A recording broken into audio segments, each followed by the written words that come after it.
గాడిద వచ్చి అంటే అర్థం ఏంటి అంటే మేమేం మేసే గాడిదలం వాళ్ళేం కూసే గాడిదలనే కాదులేండి. మీరు మంచోళ్ళే. దాని స్తోత్రం మాట్లాడకూడదని అది ఇండైరెక్ట్గా హెచ్చరిక. దాని స్తోత్రం. దేవుని యొక్క వాక్యంలోనే ఒక కీవర్డ్గా ఒక చిన్న వాక్యాన్ని మనం చదివి ధ్యానం చేద్దాం. ఎఫెసీయులకు రాసినటువంటి పత్రిక 4వ అధ్యాయం 15వ వాక్యాన్ని చదువుకుందాం. బుక్ ఆఫ్ జాబ్ ఎఫెసీయులకు రాసిన పత్రిక 4వ అధ్యాయం 15వ వాక్యం. ప్రేమ కలిగి సత్యము చెప్పుచు, మైక్ లేదా? ప్రేమ కలిగి సత్యము చెప్పుచు క్రీస్తు వలె ఉండుటకు మనము అదేనా మనం అన్ని విషయములలో ఎదుగుదుము. హల్లెలూయా. అప్పుడు ఇదేం పెట్టారా? భూమి మీద ప్రతి మానవుని యొక్క సృష్టి దేవుని ద్వారా జరిగిందని మనందరికీ తెలుసు. ఈ అఖిల బ్రహ్మాండమైన సృష్టిలో చెట్లను, గుట్టలను, పుట్టలను, కొండలను, పర్వతాలను, నదులను, సముద్రాలను, ఎగిరే పక్షులను, పాకే పురుగులను, జంతువులను, మృగాలను అన్నీ కలుగు చేసిన మహిమగల దేవుడే మానవుని కూడా దేవుడు సృష్టించాడు. సహజంగా నా ప్రియదేవుని బిడ్డలారా, మనుషులు సృష్టించబడిన తర్వాత లేక ఏదన్నా జంతువు కానీ ఇంకోటి కానీ అది సృష్టించబడిన తర్వాత అది ఒకే దశలో ఉండదు. దానికి ఒక ఎదుగుదల అనేది ఉంటుంది. అదే రీతిగా మనిషికి కూడా దేవుడు ఎదగాలి అనేది ఒక హెచ్చరిక. ఆదికాండం 1వ అధ్యాయం 26, 27 వాక్యాలు మీరు చదవగలిగితే దేవుడు అక్కడ అంటున్నాడు, మీరు ఫలించి అభివృద్ధి చెందండి అన్నాడు. ఫలించి అభివృద్ధి చెందండి అన్నాడు. ఫలించాలి అంటే ఏం కావాలి? ఫలించాలంటే ఏం కావాలి? ముందు భూమి కావాలి. ఏ భూమి కావాలి? సారవంతమైన భూమి కావాలి. అనేక రకాలైనటువంటి భూములు ఉంటాయి. కానీ అన్ని భూములలో పంట సారవంతంగా పండదు. కొన్ని భూములు మాత్రమే సారవంతంగా ఉంటాయి. అక్కడ మాత్రమే మంచి పంట అనేది పండుతుంది. అదే రీతిగా మనుషులకు దేవుడు ఒక హెచ్చరిక, మీరు ఫలించి అభివృద్ధి చెందండి అని. ఎందుకు ఫలించి అభివృద్ధి చెందాలి అంటే దేవునికి మనుషులు కావాలి. దేవునికి మనుషులు కావాలి. ఆయన పోలిక సారూప్యములో సృష్టించబడినటువంటి మానవులు ఒకరితో ఇద్దరితో ఆయన సరిపెట్టుకోవడం లేదు. భూమి అంతా కూడా ప్రజలని నిండించాలి. ప్రజలు కనపడాలి, మనుషులు కనపడాలి. ఈ మనుషులకు దేవుడు ఆయన పోలిక సారూప్యం ఇచ్చాడంట. దేవుని పోలిక ఎలా ఉంటుందని ఎవరినైనా అడిగినప్పుడు ఏమని చెబుతారు? కుక్కలాగుంటుంది, నక్కలాగుంటుంది, పాములాగుంటుంది, ఏ జంతువులాగా ఉంటుందని చెప్పలేము. దేవుని యొక్క వాక్యం చెప్తుందంటే మనిషి లేక మానవుడు దేవుని పోలిక, దేవుని సారూప్యం. ఇప్పుడు దేవుడు నిండించమంటుంది ఏంటి? జంతువుల్ని, మృగాలను, పక్షులను కాదు. ఆయన పోలిక సారూప్యములో సృష్టించబడినటువంటి మానవులు భూమి మీద నిండాలి. ఈ మానవులు నిండడమే కాదు కానీ ఫలించాలి. అంటే ఒక విత్తనం అనేక విత్తనాలకు కారణమవ్వాలి. ఒక విత్తనం అనేక విత్తనాలకు, ఒక విత్తనం భూమిలో పడి అది చచ్చి ఆ తర్వాత ఒక మొలకగా వచ్చినప్పుడు ఆ మొలక మొక్కై తర్వాత పూతబట్టి పిందె కాసి కాయ కాసి ఫలిస్తుంది. ఆ ఫలములో కొన్ని విత్తనాలు మరలా కొంతకాలానికి భూమిలో పడతాయి. మరలా దాని ద్వారా మరలా ఇంకొక మొలక. చూడండి, ఒక్క విత్తనం అనేక విత్తనాలకు కారణమవుతుంది. అదే రీతిగా ఒక్క మనిషి అనేక మనుషులకు కారణము కావాలన్నది దేవుని ఉద్దేశం. ఇప్పుడు బాల్య దశ నుండి యవన దశలోనికి రావటమే ఎదుగుదల. మెచ్యూర్ అంటే ఇంగ్లీష్లో ఏంటి? మెచ్యూర్ అంటే ఏంటండి? దాని స్తోత్రం కలుగునుగాక. మెచ్యూర్ అంటే ఎదగడం, అభివృద్ధి అవ్వడం, అంటే ఇంకొక దశలోకి వెళ్ళడం. ఇప్పుడు దాకా ఈ కారుణ్య అనే ఈ పాప నా ప్రియదేని పెట్టారు అంత కేరింగ్లో ఉండదు. కానీ ఇప్పుడు నుండి కేరింగ్ అనమాట. ఎందుకని? దేవుడు బాల్య దశ నుండి యవన దశలో నడిపించాడు. ఇప్పుడు ఆమె ఫలించగలదు, ఆ అమ్మాయి ఫలించగలదు. ఇప్పుడు చెట్లు ఫలించాలంటే భూమి కావాలి, మనుషులు ఫలించాలంటే ఏం కావాలి? గర్భం కావాలి. దేవుని స్తోత్రం కలుగునుగాక. కొంతమందికి ఒక నిరాశ ఉంటుందండి, ఆడపిల్ల పుట్టిందా అని బాధ. మళ్ళీ ఆడపిల్లేనా, ముందు ఆడపిల్ల మళ్ళీ ఆడపిల్లేనా? ఇట్లాంటివి జరుగుతున్నప్పుడు ఈ ఆడపిల్లల విషయంలో కొంతమందికి నిరుత్సాహం ఉంటుంది. ఆడపిల్ల పుట్టిందా, మళ్ళీ పుట్టిందా అని. అంటే ఇప్పుడు దీన్ని బట్టి మరి కొంతమందికి ఆలోచనలు ఏంటంటే, దేవుడు అన్యాయం చేశాడు మాకు, మేము చేసిన ప్రార్థన, మేము చేసిన ఉపవాసాలు, మేము పెట్టిన మొర్ర, ఇచ్చిన కానుకలు, మేము చూపినటువంటి ఆ భక్తి శ్రద్ధలు ఏమైపోయాయి? దేవుడు మాకు అన్యాయం చేసి మాకు అందరినీ ఆడపిల్లల్ని ఇచ్చాడంట.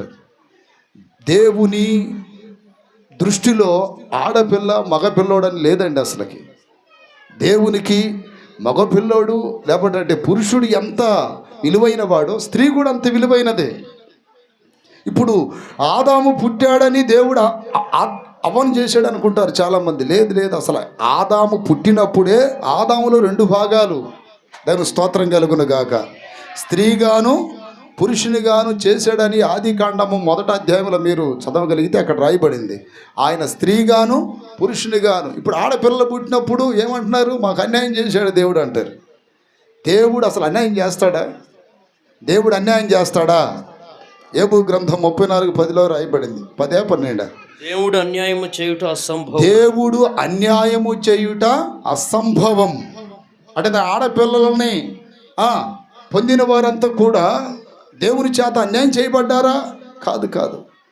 భూమి మీద ఒక వ్యక్తిని దేవుడు సృష్టించినప్పుడు ఆయనకు ఒక ఉన్నతమైన ప్రణాళిక, ఉద్దేశం ఉంటుంది. కానీ మనకు ప్రారంభంలో అవి అర్థం కాదు. ఒక స్థాయికి వెళ్ళినప్పుడు వారు పెరిగి పెద్దవాళ్ళై ఒక పురుషునికో స్త్రీకో జత చేయబడినప్పుడు వారి ద్వారా జరుగుతున్న కార్యాలను బట్టి ఆ రోజు అర్థమైంది, ఓహో ఈ పురుషుని దేవుడు ఎందుకు సృష్టించాడా, ఈ స్త్రీని దేవుడు ఎందుకు సృష్టించాడని. చాలామందిలో ఈ నిరాశ. ఆడపిల్లలు పుడితే ఓహో ఏదో దేవుడు అన్యాయం చేశాడు. మరి కొంతమంది అంటారు అబద్ధాలు ఆడేవాడికి ఆడపిల్లలు ఎక్కువ పుడతారని. అబద్ధాలు ఆడేవారికి ఆడపిల్లలు ఎక్కువ పుడతారని. మరి కొంతమంది అంటారు వ్యసనారోడికి ఆడపిల్లలు ఎక్కువ పుడతారని. దేవుని స్తోత్రం కలుగునుగాక. ఈ మధ్య ఒక పాస్టర్ గారు అన్నాడు, మన పాస్టర్లందరికీ ఆడపిల్లలు ఎక్కువ అయ్యా అని. దేవుని స్తోత్రాలు చెప్పండి. అసలు ఆడపిల్లల్ని ఎందుకు ఇస్తాడో తెలుసా దేవుడు? భరించేవారికి సహించేవారికి. చప్పట్లు కొట్టి గట్టిగా చెప్పండి. భరించేవారికి సహించేవారికి, భరించేవారికి సహించేవారికి. దేవుడు అన్యాయం చేయడండి. ఆయన మనం పుట్టక మునుపే మనకి ఏ బిడ్డని ఇవ్వాలో, ఏ బిడ్డని ఎవరి గర్భంలో ఇవ్వాలో దేవుడు నిర్ణయిస్తాడు. చాలామందికి ఆడపిల్ల అనగానే నెత్తి మీద ఒక కుంపటిలాగా అనిపిస్తుంది, చాలా భారం అనిపిస్తుంది. ఆ మధ్య ఒక పాస్టర్ గారికి మెంటల్ వచ్చింది. పాస్టర్ గారికి మెంటల్ వస్తే నా దగ్గరికే తీసుకొచ్చారు బాగు చేయించుకోవడానికి. ఎందుకు వచ్చింది ఆయనకి మెంటల్ అంటే, ఆయనకి అందరూ ఆడపిల్లలే పుట్టారంట. ఆలోచించి ఏమొచ్చింది? మెంటల్ వచ్చేసింది. తెలంగాణ నుండి తీసుకొచ్చారు. అసలు ఇతని మెంటలకి గల కారణం ఏందయ్యా అంటే, నాకు ఆడపిల్లలే పుట్టారు మగ పిల్లలు లేరు, ఆడపిల్లలే పుట్టారు మగ పిల్లలు లేరు. ప్రియదేని బిడ్డలారా, సృష్టిలో స్త్రీ పాత్ర ఎంత గొప్పదో తెలుసు? అసలుకి సృష్టిలో స్త్రీ పాత్ర ఎంత గొప్పది. మనల్ని కనిన తల్లి ఎవరండి? ఆడదే కదా. కట్టుకున్న భార్యలు ఎవరు? ఆడలే కదా. అయితే ఇక్కడ చాలామందిలో ఈ భావన ఉంటుంది, ఆడపిల్లలు ఇస్తే ఆడపిల్ల పుట్టిందా అంటే అంతెత్తు ఉన్న వ్యక్తి కూడా ఇట్లా దిగజారిపోతాడు, ఆడపిల్ల పుట్టింది. మరలా ఆడపిల్లేనంటనా 100 మంది పుట్టినాయండి. ఏమైంది? దేవుని స్తోత్రం కలుగునుగాక. హల్లెలూయా. అయితే ఇక్కడ నా ప్రియదేని బిడ్డలారా, ఒకసారి వాక్యం చదువుతారా? ఆదికాండం 1:27 చదవండి. దేవుడు తన స్వరూపమందు నరులను సృజించెను. దేవుడు తన స్వరూపమందు నరులను సృజించెను. దేవుని స్వరూపమందు వారిని సృజించెను. స్త్రీని గాను పురుషుని గాను వారిని సృజించెను. ఇక్కడ గమనించాలి మీరు. స్త్రీని గాను అంటే ఇప్పుడు స్త్రీని గాను, పురుషుడు లేక ఆ స్త్రీ వేరు వేరు అనుకుంటారు చాలామంది. కాదు. అక్కడ ఆల్రెడీ దేవుడు సృష్టించినప్పుడే ఆ 2 బీజాలు వేసేసాడు. స్త్రీనిగాను పురుషునిగాను, స్త్రీనిగాను పురుషునిగాను. దేవుని మనసులో అలా సృష్టించాలని ముందుగానే ఒక ప్లాన్ ఉంది ఆయనకి. అయితే నా ప్రియదేని బిడ్డలారా, ఈ స్త్రీల వలన బైబిల్లో చాలా ప్రాముఖ్యత ఉంది, కానీ మనకు సమయం లేదు ఆ సబ్జెక్ట్ చెప్పాలంటే. ఇక్కడ విషయం ఏంటంటే, దేవుడు సృష్టించినప్పుడు స్త్రీలనైనా పురుషులనైనా సృష్టించాడని మనం ఒప్పుకుంటున్నాం కదా. అయితే దేవుడు స్త్రీలని పురుషులని వేరువేరుగా సృష్టించాడన్నది కాదు. ఇక్కడ ఆయన దృష్టిలో వారి మీద సమానమైన ప్రేమ ఉంది, సమానమైన ఒక ప్రణాళిక ఉంది, సమానమైన ఒక ఉద్దేశం ఉంది. వేరు వేరు విధానాలలో దేవుడు ఒక అన్యాయం చేస్తే ఎట్లా పుట్టాలి, లేకపోతే న్యాయం చేస్తే పురుషుడు పుట్టాలనేది ఏమీ లేదు. దాని స్తోత్రం కలుగును గాక. అయితే ఇక్కడ చూడండి, ఈ పుట్టినటువంటి స్త్రీ అయినా పురుషుడైనా దేవుని దృష్టిలో ప్రధానమైన వ్యక్తులే. కొంతమంది వాక్యం తీసుకొచ్చి కీర్తన గ్రంథంలో ఒక మాట ఉంటుంది అన్నమాట. ఏమని? గర్భఫలము యెహోవా ఇచ్చు బహుమానం, కుమారులు ఆయన అనుగ్రహించు. అంటే కుమారులే స్వాస్థ్యము, ఆడపిల్లల స్వాస్థ్యం కదా, అంటే కుమార్తెల స్వాస్థ్యం కదా అంటారు. తెలుగు బైబిల్లో కుమారులు అని ఉందండి, ఇంగ్లీష్ బైబిల్లో చిల్డ్రన్ అని ఉంటుంది, పిల్లలు అని. అంటే అక్కడ స్త్రీ అని పురుషుడని లేదు, అబ్బాయి అని అమ్మాయి అని లేదు, పిల్లలు అంతే. దేవుని స్తోత్రం కలుగును గాక. అంటే తెలుగు బైబిల్లో కుమారులు స్వాస్థ్యం అని ఉంది. అంటే కుమారులు స్వాస్థ్యం అయితే కుమార్తెలు ఎవరు స్వాస్థ్యం కాదనా? కాదు. దేవుని దృష్టిలో కుమార్తెలు స్వాస్థ్యమే, కుమారులు కూడా స్వాస్థ్యమే. ఇంగ్లీష్ బైబిల్లో చిల్డ్రన్ అని ఉంటుంది, చిల్డ్రన్ అంటే పిల్లలు.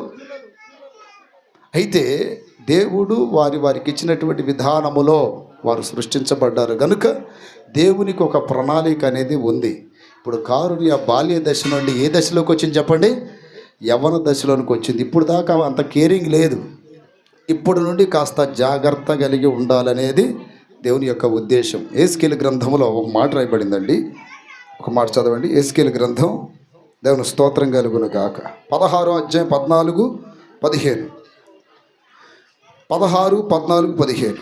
నేను నీకు అనుగ్రహించిన నా ప్రభావము చేత నీ సౌందర్యము పరిపూర్ణము కాగా అన్ని జనులు దాన్ని చూచి నీ కీర్తి ప్రశంసిస్తూ వచ్చిరి. ఇప్పుడు ఎదిగింది అంటే ఏమొచ్చింది? దేవుని ద్వారా ఒక సౌందర్యం వచ్చింది, ఒక ఆకర్షణీయత, ఒక అట్రాక్షన్ దేవుడు ఇచ్చాడు. చాలామంది బ్యూటీ పార్లర్లకు వెళ్ళి రకరకాలైనటువంటి సౌందర్య సాధనాలతో అందముగా తయారవ్వాలని అనుకుంటారు. అసలు నిజమైన అందం దేవుడు ఇచ్చేసాడు పురుషుడికైనా స్త్రీకైనా. అయితే ఈ బాల్యంలో ఉన్నటువంటి పిల్లలు యవ్వన దశలోనికి రాగానే వారికి దేవుడు ఒక సౌందర్యం ఇచ్చాడంట. వాక్యం చెప్తుంది అక్కడ, ఆ సౌందర్యము నీ ద్వారా వచ్చింది కాదు, నా ద్వారా వచ్చినది. ఈ సౌందర్యం లోకానికి ఒక అట్రాక్షన్. అయితే బాల్యములో ఉన్న విధానములో ఇక మీదట నువ్వు ఉండటానికి వీల్లేదు, జాగ్రత్తగా ఉండాలి. ఎందుకని? ఒక పువ్వు అందంగా ఉందనుకోండి, ప్రతి ఒక్కరు దృష్టి పడిద్ది దాని మీద. అది మొగ్గగా ఉన్నప్పుడు ఎవరు పట్టించుకోరు. పువ్వు అందంగా కనపడుతుంది అనుకోండి, చాలా బాగుంది, అందంగా ఉంది. కానీ ఇప్పుడు ఈ అందము సౌందర్యం ఎవరు ఇచ్చారంట? వాక్యం చెబుతుంది, దేవుని ప్రభావం వలన ఏం కలుగుతుంది? స్త్రీకి సౌందర్యం కలుగుతుంది. అంటే ఇప్పుడు బాల్యములో నుండి యవ్వన దశలోనికి ఒక బాలికను దేవుడు నడిపించాడంటే సౌందర్యం ఇచ్చాడు. సౌందర్యం ఎందుకు ఇచ్చాడు? ఫలించాలని, అభివృద్ధి చెందాలని. ఇప్పుడు లోకంలో కూడా చాలా రకాలైనటువంటి వివాహాలు జరుగుతూ ఉన్నాయి. క్రైస్తవుల వివాహం, ముస్లిమ్స్ వివాహం, ఐందవ సహోదరులు వాళ్ళ విధానాలు వాళ్ళు చేస్తున్నారు వివాహాలు. అసలు వివాహ వ్యవస్థ ఎందుకు వచ్చింది అంటే, ఈ స్త్రీలు లేకపోతే ఈ బాల్యంలో ఉన్నటువంటి ఈ ఆడపిల్లలు యవ్వన దశలోనికి వచ్చినప్పుడు వారికి ఒక ఆకర్షణీయము దేవుడు ఇచ్చాడు. ఏమనుకోమాకండి, ఆడపిల్లలు ఎవరైనా ఉన్నారు, అందరూ ఆడపిల్లలే. దేవుని స్తోత్రం కలుగును గాక. ఒక అట్రాక్షన్. నువ్వేదో ఫెయిర్ అండ్ లవ్లీలు ఇంకోటి పూస్తే వచ్చింది కాదు ఈ అందం. లేకపోతే ఇంక నువ్వేదో ఉన్నది ఆల్రెడీ ఎంత బెత్త ఎంట్రికలకి దాదాపు బారెడు సవరం కడితే వచ్చిన అందం కాదు ఇది. అసలు అందం ఎవరు ఇచ్చారు? అందం ఇచ్చిందే స్త్రీకి దేవుడు. దేవుని స్తోత్రం కలుగును గాక. ఏదో కొంతమంది పాపం ఈ చెవులు జోళ్ళు పెడతారు ఏదో ఒకటి, మరి కొంతమంది చెవు అంతా పొడిపించుకొని పెట్టించుకుంటారు. ఎందుకని? అందం పెరగాలని. మరి కొంతమంది ఒక పక్క ఏదో చిన్న ముక్కు పుడక పెట్టుకుంటారు. మరి కొంతమంది ఇప్పుడు శ్రీకాకుళం విజయనగరం సైడ్ కానీ వెళ్తే 2 పక్కల పొడిచి మధ్యలో బులాకి వదిలేస్తారు. అదొక పిచ్చి. అంటే ఇంకా అందం పెంచుకోవాలని. ఇంకా వేరే దేశాల్లో పోతే మెడ ద్వారా అందం కలిగిద్ది అంట వాళ్ళకి. ఈ మెడకు ఒక రింగు పెడతారు. ఇంక మెడ ఇట్లానే ఉంటుంది అన్నమాట. మెడ ఎంత పెరిగితే అంత సౌందర్యం వాళ్ళకి. దేవుని స్తోత్రం కలుగును గాక. అయితే అసలు ఈ అందాలు ఈ సౌందర్యాలు దేవుడు ఇష్టపడట్లేదండి. అసలు సౌందర్యము అసలు అందం నేను ఇచ్చాను. దేవుని స్తోత్రం కలుగును గాక. ఈ సౌందర్యాలన్నీ ముఖం మీద నీళ్లు కొట్టుకుంటే ఏమైంది మొత్తం. అదే విధముగా నా ప్రియదేని బిడ్డలారా, మనిషికి అంటే ఇప్పుడు ఒక బాలికకు యవన దశ దేవుడు కలుగు చేసి సౌందర్యాన్ని ఇచ్చాడు. ఎందుకు ఇచ్చాడు అంటే ఫలించటానికి ఆ భూమి సిద్ధముగా ఉన్నది. అయితే ఈ సిద్ధముగా ఉన్నటువంటి ఈ భూమి అనే ఈ గర్భములో కొన్ని విధాలైనటువంటి మార్పులు కలుగుతున్నాయి. ఫిజికల్గా, మెంటల్గా. ఇప్పుడు దాకా బాల్యంలో ఉన్నటువంటి కారుణ్య ఇప్పటి నుండి కొన్ని విధానాలలో వేరు వేరు విధాలుగా అభివృద్ధి చెందిద్ది. మెంటల్గా, ఫిజికల్గా, మానసికంగా, శారీరకంగా అన్ని అవయవాలు కూడా మార్పు చెందిపోతాయి. అయితే ఈ సౌందర్యాన్ని చాలా జాగ్రత్తగా కాపాడుకోవాలి. ఇప్పుడు దాకా వివాహం అయ్యేంత వరకు. ఇందాక చెప్పే కదా వివాహం గురించి. అనేక రకాల వివాహాలు ఎందుకు వచ్చాయి? గాంధర్వ వివాహం మన హైందవ సిద్ధాంతాలు ఉన్నాయి. రాక్షస వివాహం, బలాత్కారమైన వివాహం, ధర్మబద్ధమైన వివాహం, తర్వాత ఓలిగట్టి కొలువు చేసే వివాహాలు. అయితే ఈ రకరకాలైన వివాహాలు వచ్చిన సమ్మతముతో జరిగినటువంటి కొన్ని వివాహాలకు మాత్రమే గ్రంథం అనేది అంగీకారం అవుతుంది. బలాత్కారముగా తీసుకెళ్ళేదంటే అర్థం ఏంటి? అమ్మాయికి ఇష్టమున్నా ఇష్టం లేకపోయినా బలాత్కరించి పెళ్ళిళ్ళు చేసుకోవటం. తర్వాత ఇంకొక రకమైన వివాహాలు అంటే ఏంటి? ఏదైనా కట్నం ఇచ్చి తండ్రిని తల్లిని ఒప్పించి చేసుకునే వివాహాలు. అంటే అమ్మాయి ఇష్టంతో పని లేదు. అయితే బైబిల్ వాక్యం ఏమని రాయబడిందంటే ధర్మబంధంగా, ఒక లీగల్గా, క్రమముగా, ఒక పద్ధతిగా స్త్రీకి పురుషుడు నచ్చాలి, పురుషుడు స్త్రీకి నచ్చాలి. ఈ విధమైన ఒక క్రమబద్ధమైన వివాహానికి దేవుడు ఈ సౌందర్యాన్ని ఇచ్చాడు. ఈ సౌందర్యం ఇచ్చినప్పుడు దీనిని ఆ వివాహము జరిగేంత వరకు కన్యత్వాన్ని బాల్య దశ నుండి యవ్వన దశలోకి వచ్చినటువంటి ఈ పిల్లలు, ఈ యవ్వన పిల్లలు చాలా జాగ్రత్తగా కాపాడుకోవాలి. దేవుని స్తోత్రం కలుగునగాక. బైబిల్లో ఒక పురుషునికి జ్యేష్ఠత్వపు హక్కు, స్త్రీకి కన్యక లేక కన్యత్వం కాపాడుకోవడం అనేది చాలా ప్రాముఖ్యము. ఇప్పుడు దాకా పెద్దగా పట్టించుకోరు, కానీ ఇప్పుడు ఆ అమ్మాయికి కొన్ని ఆలోచనలు పెరుగుతూ ఉంటాయి. ఎందుకని? మెంటల్గా అభివృద్ధి అయింది, అలాగే ఫిజికల్గా అభివృద్ధి అయింది. కొన్ని చూడకూడని చూడాలనిపిస్తుంది, వెళ్ళకుండా ప్రాంతాలకు వెళ్ళాలనిపిస్తుంది, చేయకూడని పనులు చేయాలనిపిస్తుంది. ఇప్పుడు దాకా కంట్రోల్ చేయటం వేరు, ఇప్పుడు కంట్రోల్ చేయటం వేరు. దాని స్తోత్రం కలుగును గాక. ఎందుకనంటే ఇప్పుడు ఓన్ డిసిషన్స్, సొంతంగా నిర్ణయించుకోవాలి, సొంతంగా ఇది చేయాలి అది చేయాలనే తలంపులు ఇప్పుడు ప్రారంభమవుతాయి.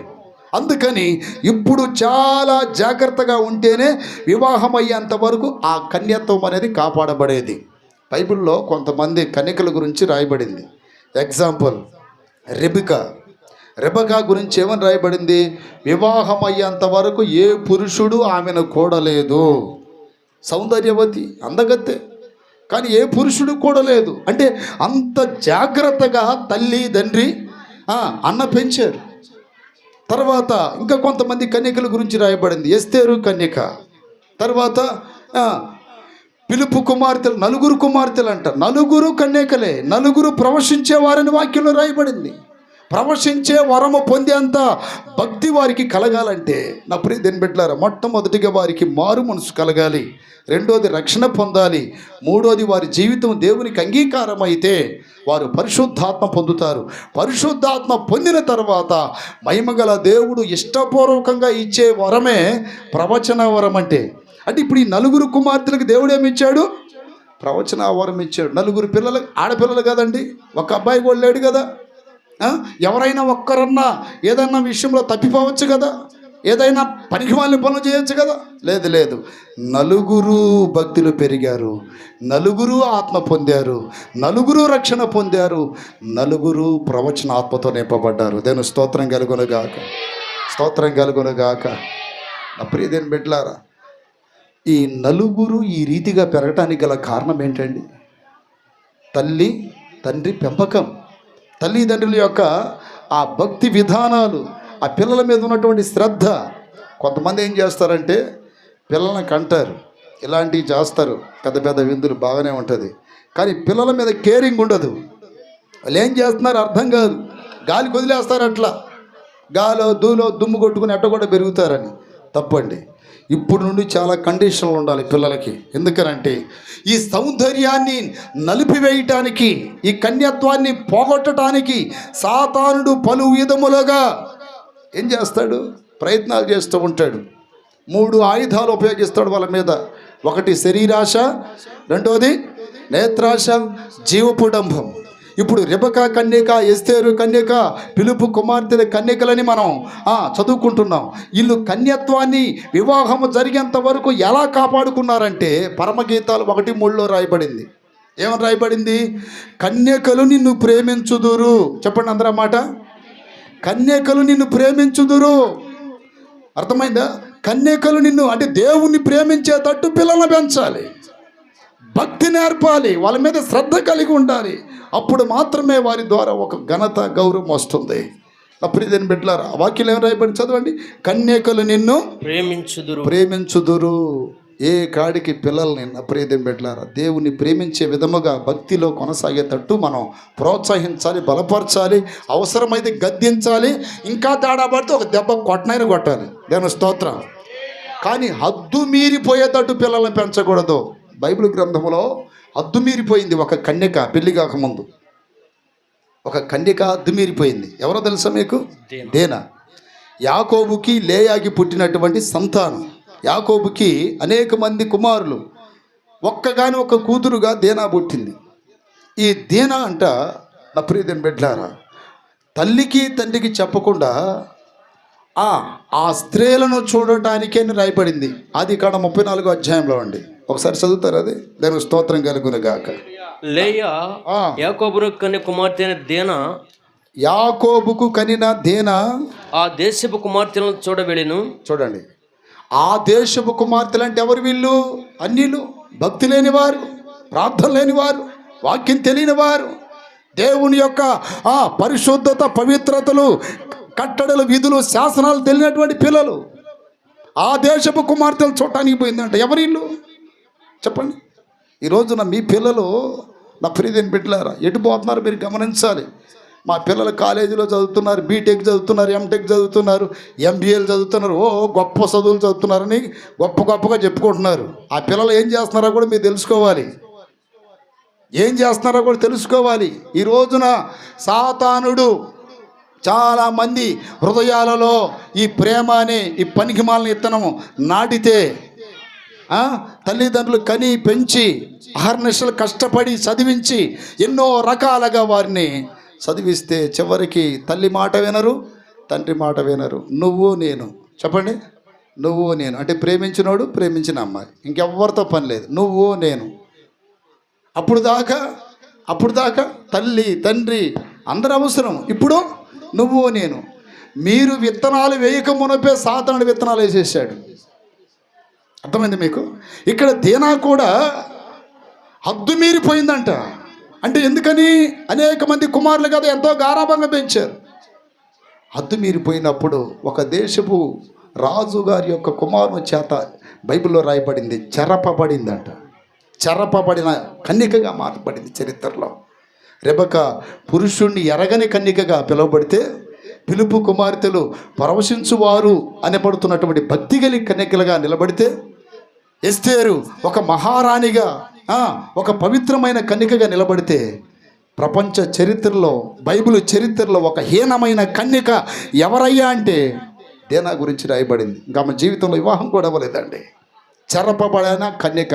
ఆమె వలన నా ప్రియదేని బిడ్డలారా, అన్నదమ్ములు నరహంతుకులు అయిపోయారు. కారణం ఏంటి? వాళ్ళ చెల్లెల్ని వాళ్ళు చెరిపారు కదా. చెరిపిన వాళ్ళని కాకుండా ఆ ప్రాంతంలో ఉన్న వాళ్ళందరినీ వీళ్ళు చంపేసేసారు.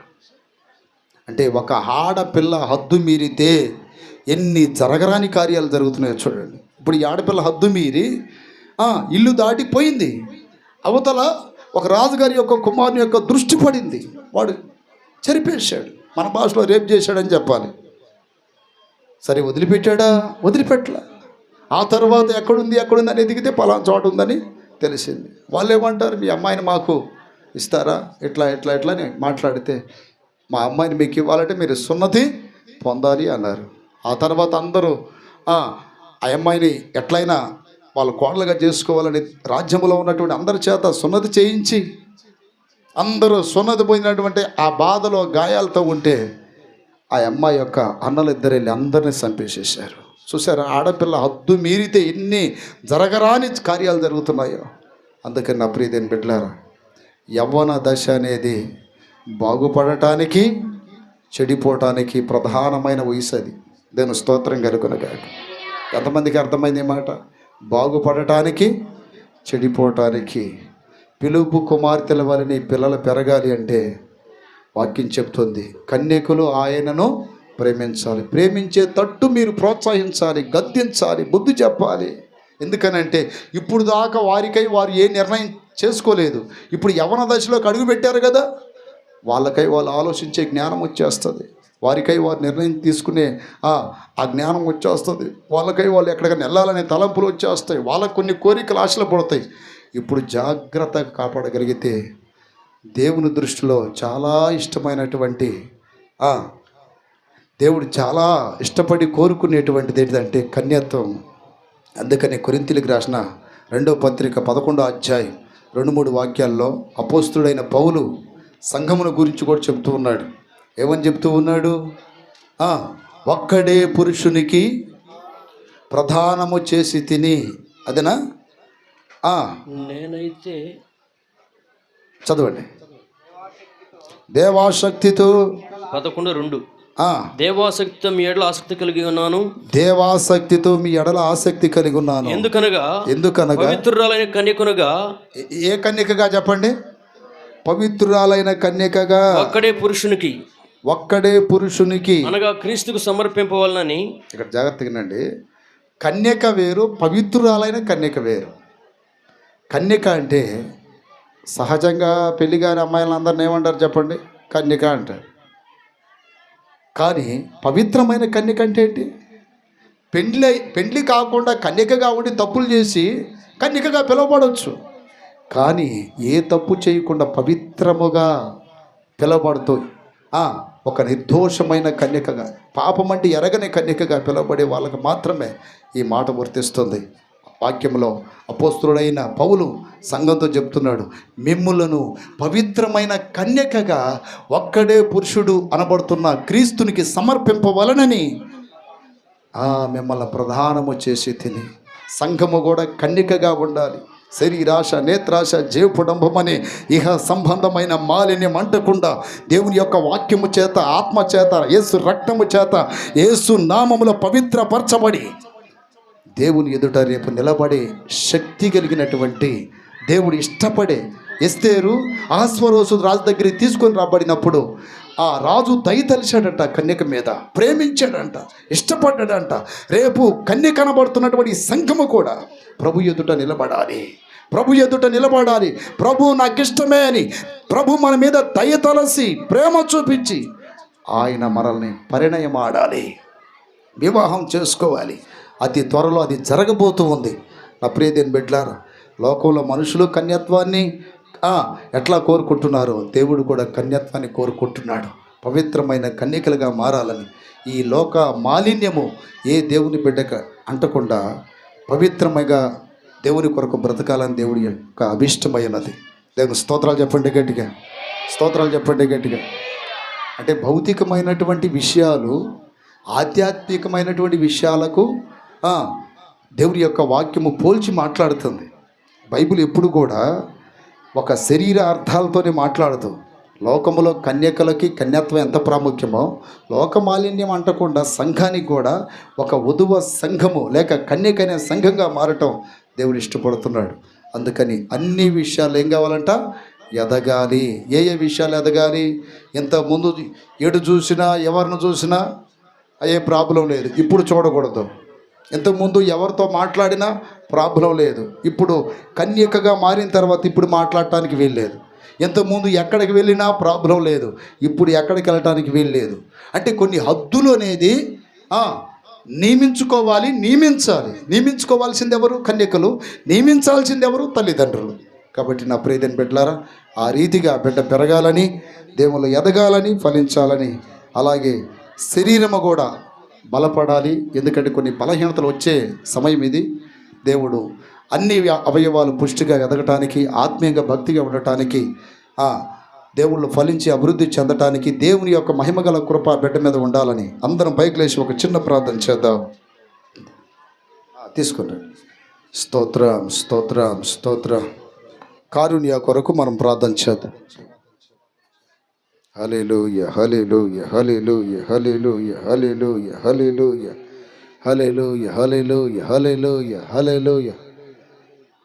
స్తోత్రం, స్తోత్రం, స్తోత్రం, స్తోత్రం, స్తోత్రం, స్తోత్రం, స్తోత్రం, స్తోత్రం. దేవా ఫలించని నీలో ఈ శేష జీవితం, దేవా ఫలించని నీలో ఈ శేష జీవితం, మోడులా ఉండక పీడుగా మారక, మోడులా ఉండక పీడుగా మారక, ఫలించే మార్గములో నన్ను నడుపుమో, నన్ను నిలుపుమో.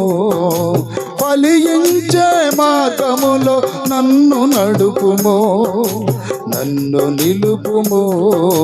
దేవా ఫలించని నీలో చప్పట్లు జీవితం, సంగమ కూడా ఫలించి అభివృద్ధి చెంది దేవునికి పవిత్రమైన కన్యకగా మార్చబడి అతి త్వరలో రాబోతున్న ఆ వరుడైన యేసు క్రీస్తు ఎదుట పవిత్రమైన కన్యకగా నిలబడటానికి అన్ని విషయాలు మనం ఎదగాలి. చప్పట్లు. నీలో నన్ను నిలిపి నీవు నాలో నిలిచి ఫలింపజేయుము ద్రాక్షవల్లి. నీలో నన్ను నిలిపి నీవు నాలో నిలిచి ఫలింపజేయుము ద్రాక్షవల్లి. నా ఫలింపేగా నీకు మహిమ తెచ్చేది, నా ఫలింపేగా నీకు మహిమ తెచ్చేది. ఆ మహిమ కొరకేగా సృష్టించింది, నన్ను రక్షించింది. ఆ మహిమ కొరకేగా సృష్టించింది, నన్ను రక్షించింది. దేవా దేవా దేవా ఫలింపని నీలో ఈ శేష జీవితం, దేవా ఫలింపని ఫలింపని తీగనని తెంపివేయకు, ఫలములేని చెట్టునని కొట్టివేయకు.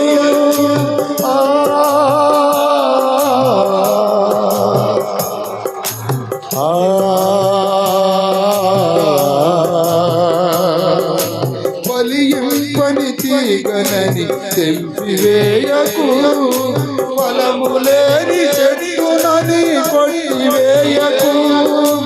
సారవంతమైన వేరులు నాకిచ్చి, సారవంతమైన వేరులు నాకిచ్చి, సత్తువగల భూమిలో నన్ను నాటుమో, ఫలింపజేయుమో.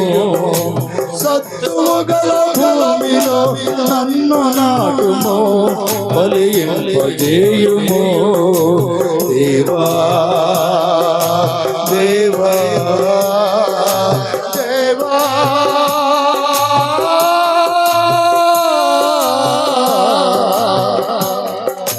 దేవా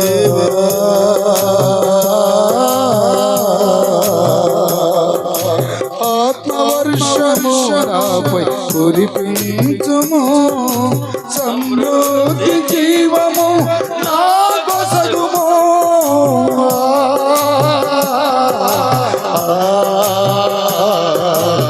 ఆత్మవర్షము నాపై కురిపించుము సమృద్ధి జీవము నా కొసగుము ఏ శోధన వేడికి ఎండిపోనీయక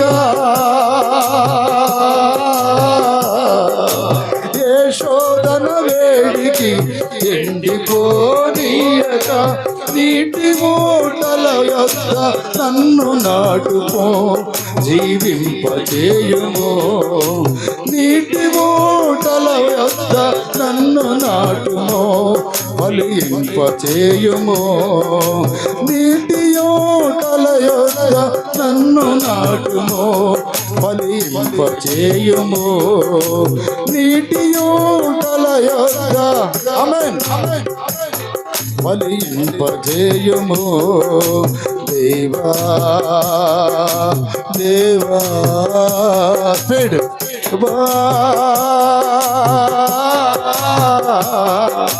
దేవా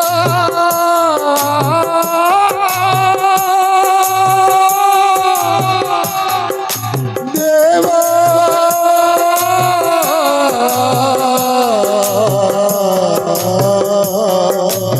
ఆత్మవర్షము నాపై కురిపించుమో బుద్ధి జీవము నా కొసగుమో ఆత్మవర్షము నాపై కురిపించుమో స్పీడ్ సమృద్ధి జీవము నా కొసగుము ఏ శోధన వేడికి నీయగా ఏ శోధన వేడికి ఎండిపోనీయగా ఏ శోధన వేడికి ఆమేన్ ఎండిపోనీయగా ఏ శోధన వేడికి ఎండిపోనీయగా ఆమేన్ ఆమేన్ ఆమేన్ ఏ శోధన వేడికి రెండు చేతుల పైకెత్తి ఎండిపోతున్నారు చాలా మంది సమృద్ధి జీవం కావాలి భౌతిక